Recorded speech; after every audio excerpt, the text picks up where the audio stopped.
Good evening, everybody. The president-elect's thank you tour, his thank you to the voters in the states that gave him his electoral college victory, got underway last night in the first stop, Cincinnati, and what a rally it was.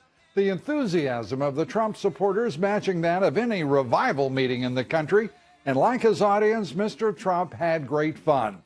And he gave one of his best speeches of the year. He and the audience thoroughly delighted in his reminiscence of his gilded path to victory on election night 3 weeks, 3 days ago.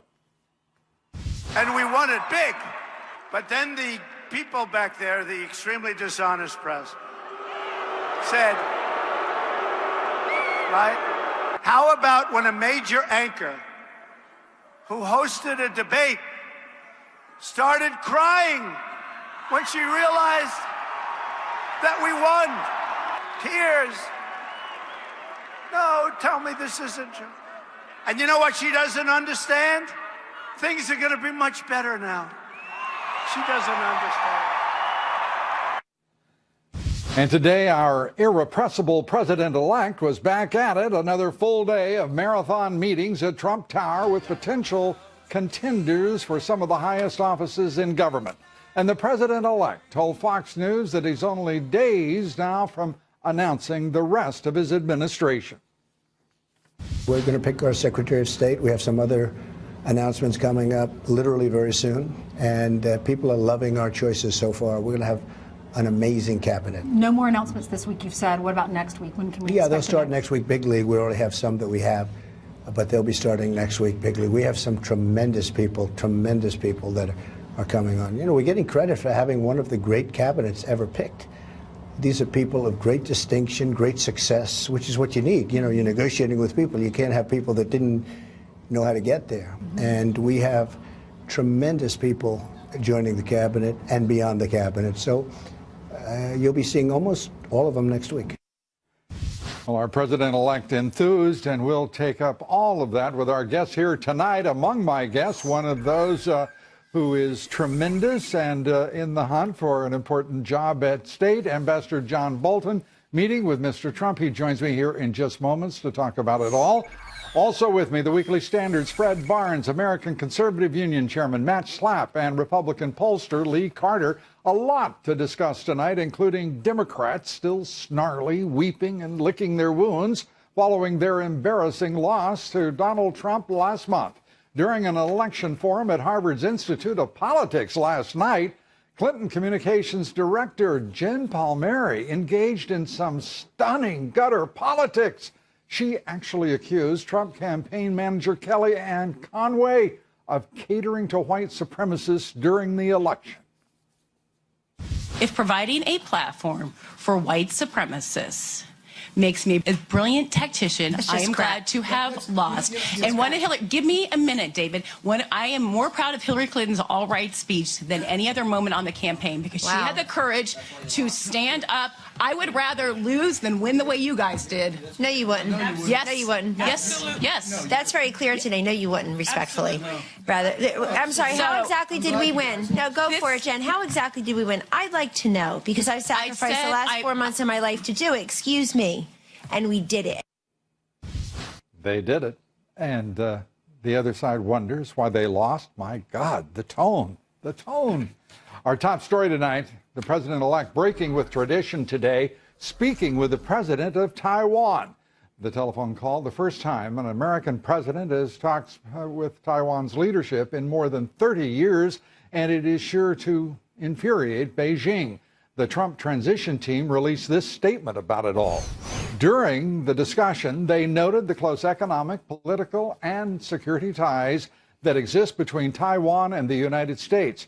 President-elect Trump also congratulated President Tsai on becoming president of Taiwan earlier this year. And Trump, nearing the announcement of his final cabinet choices, meeting with a number of top contenders today. The day began with Trump announcing the president's Strategic and Policy Forum. It will be a group of 16 business leaders from companies such as Walmart, J.P. Morgan, Disney. They will meet and advise the president on how to bring back jobs, to get the economy moving to, well, double-digit growth, 4% growth And late this afternoon, we spotted New Jersey Governor Chris Christie in the Trump Tower, alongside none other than Kellyanne Conway. Trump's transition meetings also including a prominent Democrat, Senator Heidi Heitkamp of North Dakota. She's been mentioned as a possible choice to head the agriculture or energy departments. Earlier, Mr. Trump sat down with Senator David Perdue of Georgia and retired Admiral Jay Cohen. Attorney General Pam Bondi of Florida, an ardent Trump supporter during the campaign, also meeting with the transition team. And former Defense Secretary Robert Gates said he had a good talk with the president-elect. Gates reportedly suggested that the president-elect is considering, in his judgment, too many military people for civilian jobs. There is some irony in a former Secretary of Defense saying such a thing. And Trump also meeting today with former UN Ambassador John Bolton, who is said to be in the running for a job at the State Department, along with Mitt Romney, Rudy Giuliani, David Petraeus, and Senator Bob Corker. And here now to discuss his meeting with Mr. Trump today, in which he will reveal every word that was exchanged, Mr. Trump's call to Taiwan, and the foreign policy prospects ahead for the Trump administration in the midst of what has become a global populist wave. Joining me now, former ambassador to the United Nations, American Enterprise Institute senior fellow John Bolton, Fox News contributor as well. Great to have you here. Glad to be here. Well, I promised the audience, as you heard, that you would divulge every word of that meeting, in jest, of course. How did it go? Well, it was a very serious meeting, and I was honored to be there. And as I've now said probably for the umpteenth straight time, I'm old school enough that I don't want to get into the specifics. But look, I was glad to have the opportunity to speak with the president-elect. Obviously, John and I are good enough friends that I can kid him about talking about the meeting. But I'm also straightforward enough to say he's one of the people I would hope would be part of the leadership of this government. He's an extraordinary man, and we wish you and the country the very best. Well, thank you so much, Lou. I appreciate it. Let's turn to this phone call, if I may, and because there is such a kerfuffle, if you will, emanating from some of the orthodox establishment types in Washington, D.C., over a phone call with the president of Taiwan, which has been such an important ally over the course of many decades. What is this all about? Yeah, well, let me say we didn't discuss Taiwan, so before anybody gets upset and thinks that I had something to do with it, but I think it was exactly the right thing to do. I think that the President of the United States should talk to any foreign leader he thinks it's in the interest of the United States to talk to. This was a courtesy call, as all the other dozens of calls are that he's taken. Tsai Ing-wen is a democratically elected president of a representative government in Taiwan, a free government, a free press, free economy, the whole bit. A great people. And people who have been friends of the United States for decades after we have treated them shabbily time and time again, from what happened with the loss to China in the UN when they were replaced by Beijing, to the derecognition in the Carter administration, over and over again. And they have stood with us. It's a remarkable record. When I say a great people, I mean in every sense of the word.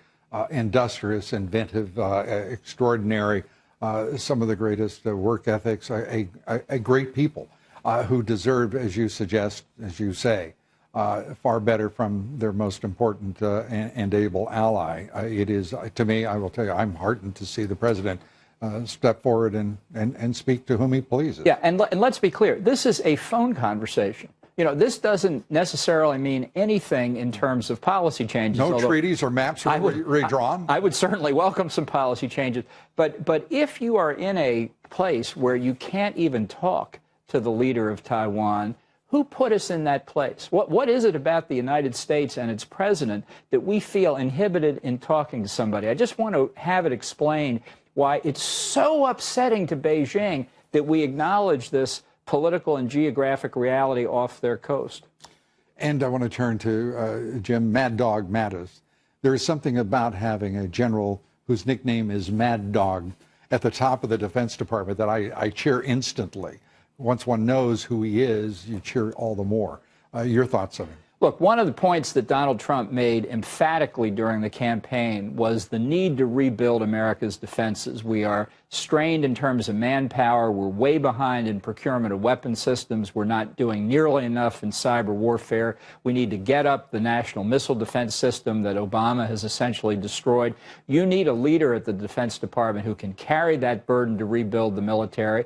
And I don't know General Mattis personally, so I don't have any conflicts here, I think, but his reputation as one of America's finest military leaders, I think, will give him credibility with Congress when it comes to some tough budget decisions. I think he'll be an important voice around the National Security Council table.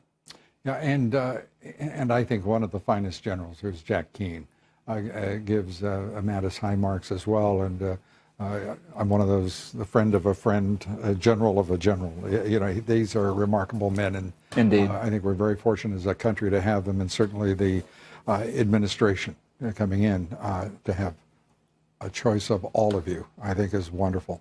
I do want to ask you about Italy, because that vote is coming up very quickly Sunday, and we see, again, the European Union itself threatened by rising, really right-wing populism in the continent. What do you expect? What are the likely effects? Well, I think the very real possibility is that the referendum will decide not to grant the Renzi government more authority, and it will be treated as a rebuff to the European Union. This is what happens, you know, when you let the people vote. They tend to say what they think rather than what the leaders think. So people will describe this in some respects as right-wing populism. I don't think it is at all. I think it's a matter of people saying, you know, actually, we think we can govern ourselves. We don't need to be told by Brussels what to do. We don't need to be told by politicians in Rome what to do.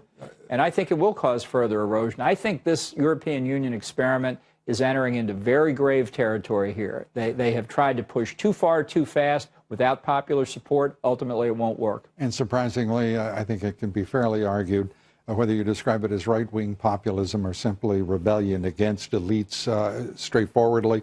We're watching Angela Merkel has led the EU into perdition with her initial policies and her attempt to recast herself and her policies, not likely to be successful. Look, there are a number of votes and elections coming up across Europe in the next year. We need a new president to deal with a new reality in Europe. It won't come soon enough. We're always ahead of those Europeans. We've got a new president on the way. Ambassador John Bolton, good luck. We appreciate you taking time to be with us. Thank you so much, Lou. President-elect Trump today reaffirmed his commitment to protect and to create jobs following the carrier deal and a new report on the state of our labor market. The economy added 178,000 jobs in November. The unemployment rate fell to 4.6%. That's a 9-year low. But to be clear, the decline in the unemployment rate because of more than 400,000 workers who dropped out of the labor force. The labor force participation rate moving lower. It is now, again, near historic lows. Hourly wages also moved lower in November, but are up from a year ago, 2.5%. So some encouragement there. And we're coming right back with more encouragement, a great deal more news, and a lot more folks who have a lot important to say. We hope you'll stay with us. We're coming right back. President-elect Trump is driving his America First agenda, and he's unconcerned about disgruntled Democrats. I don't think we're going to have to use very many executive orders because we have a Congress that's going to go along with things. And I think a lot of Democrats are going to join the train. The question now, who wouldn't want to make America great again? We take it up with Fred Barnes here next. And the Clinton and Trump campaign leaders clash at Harvard. We'll have that for you and much more straight ahead. Stay with us.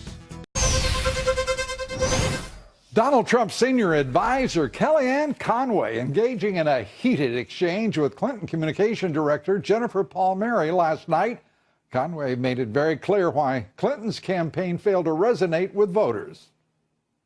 Do you think I ran a campaign where white supremacists had a platform? You going to look me in the face and tell me that? It did. Kellyanne really? did. Oh, and that's how you lost? It did. Do you think you could have just had a decent message for the white working class voters? Do you think this woman who has nothing in common with I'm not anybody, saying that's why you won, but that's these the kind of counties campaign we that was flipped run. over 200 counties that President Obama won and Donald Trump just won? You think that's because of what you just said, or because people aren't ready for a woman president? Really? How about it's Hillary Clinton? She doesn't connect with people. How about they have nothing in common with her? How about you had no economic message? How about that, Jen? Kellyanne Conway. You know, there's such a thing as, it's just not a fair fight. Kellyanne Conway brings everything to the fight, and on top of that, she enjoys it, as you just saw and heard.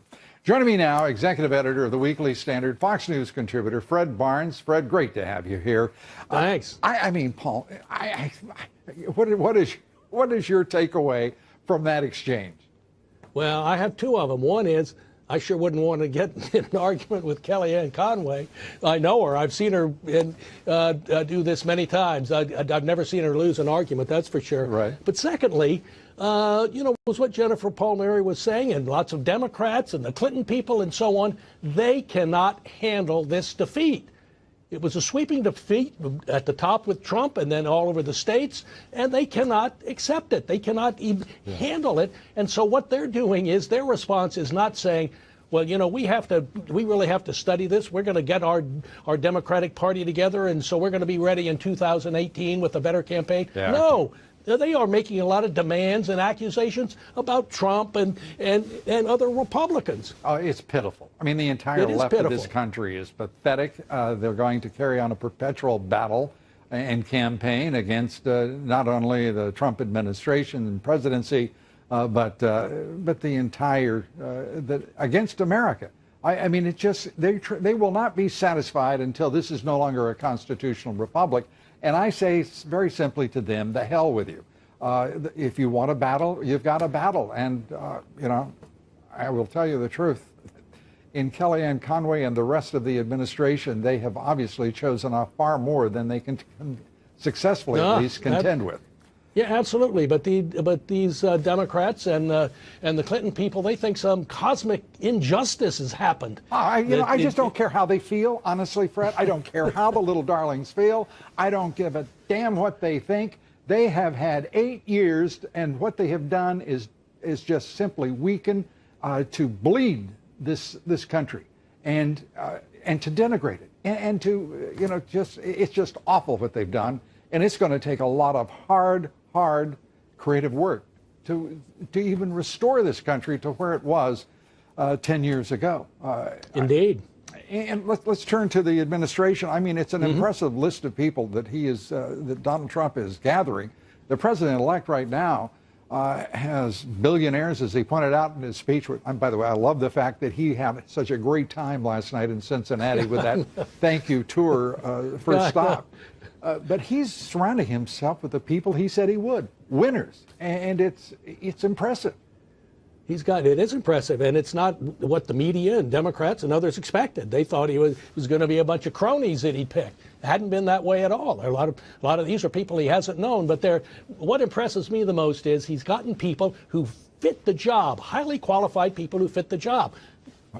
Senator Sessions at the Justice Department, Betsy DeVos, an education expert at the Education Department, Tom Price, the congressman at HHS. Don't filibuster me now, because I'm going to get to that Paul Ryan question we always discuss each time you're here.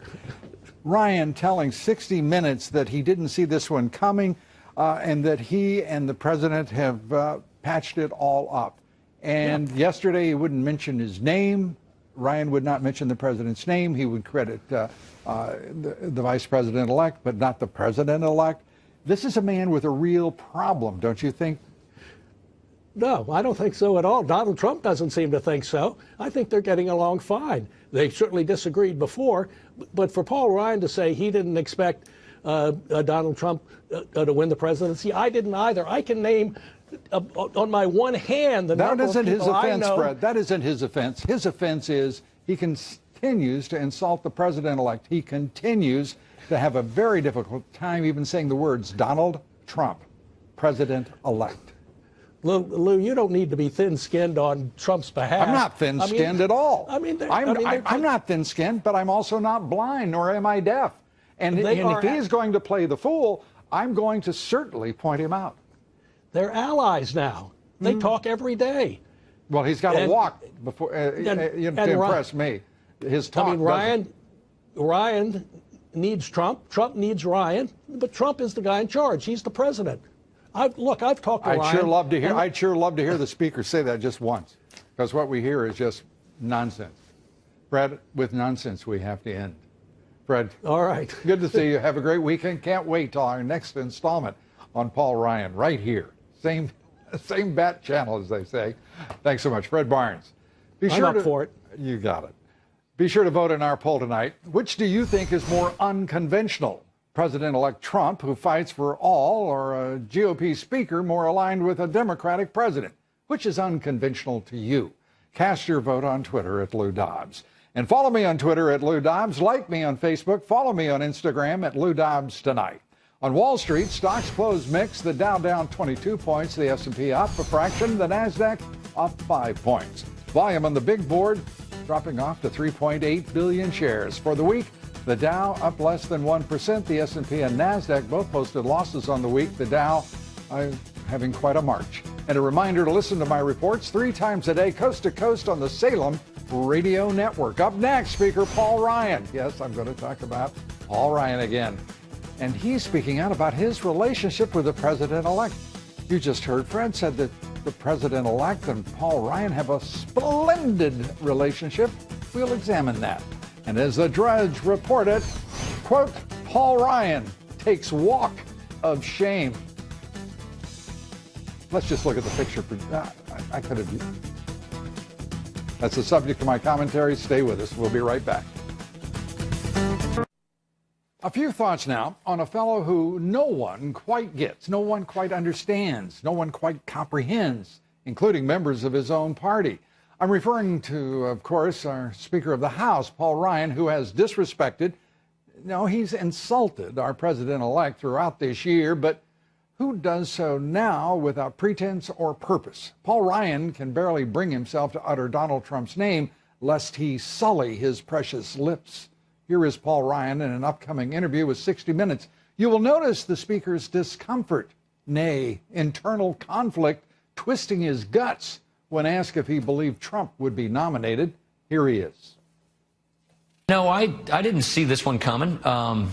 He knows that. Donald Trump's he was a very unconventional candidate. He's going to be an unconventional president. You could almost hear him saying, tisk, unconventional. Ryan claims he's now patched things up with the president-elect, and they're looking forward, as he put it.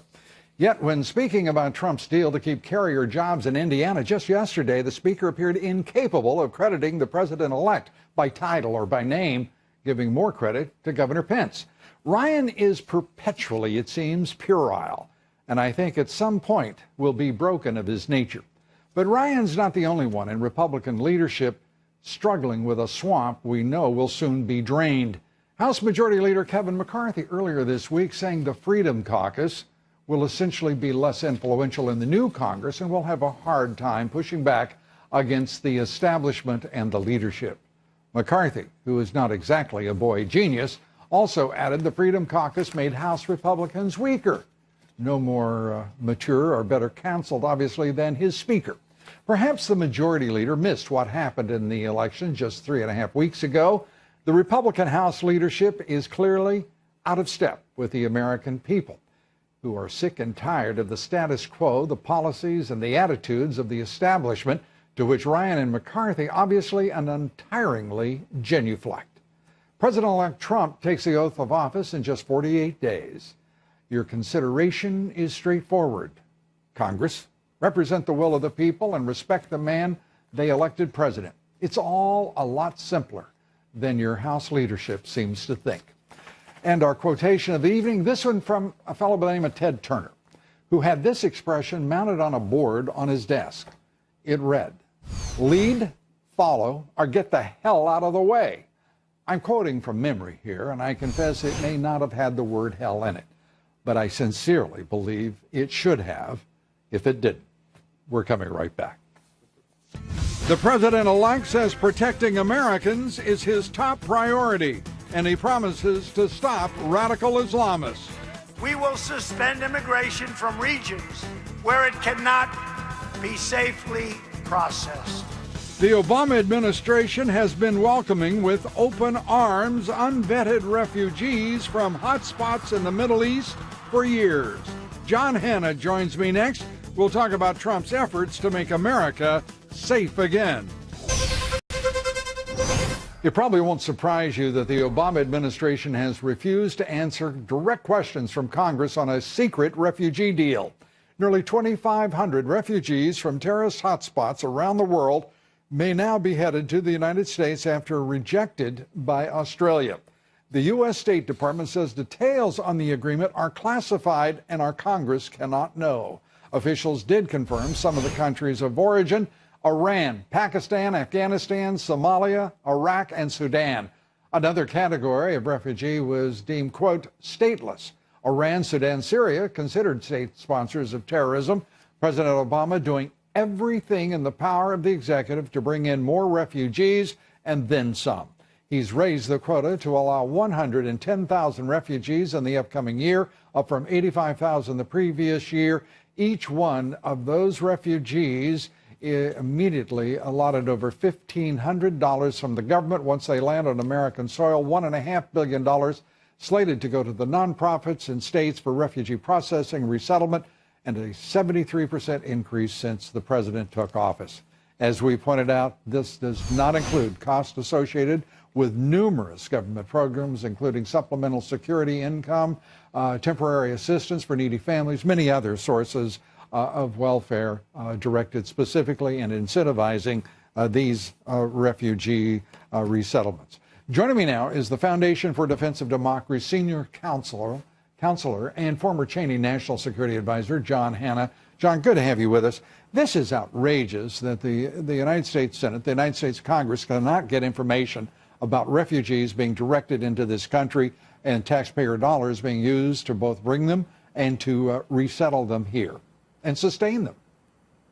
Yeah, no, this is astounding, Lou, and I can't think of a better textbook example for why President Obama and Hillary Clinton got their heads handed to them on November 8th. Think about it. I mean, this is a secret deal, cuts out the Congress, circumvents the clearly expressed will of the American people, and appears to prioritize the interests of the international community, United Nations, over the interests of the American people.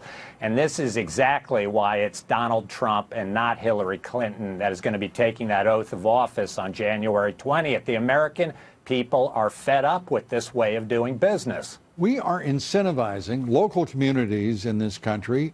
We are incentivizing states, nonprofits that have a financial benefit directed at them by the federal government to bring in refugees, to resettle, and to sustain them. The Congress has been mindless in permitting this, and last year in the omnibus spending bill, the Republicans have to take, and Speaker Ryan and his leadership have to take ownership because they did nothing but fully fund all of this in that spending legislation.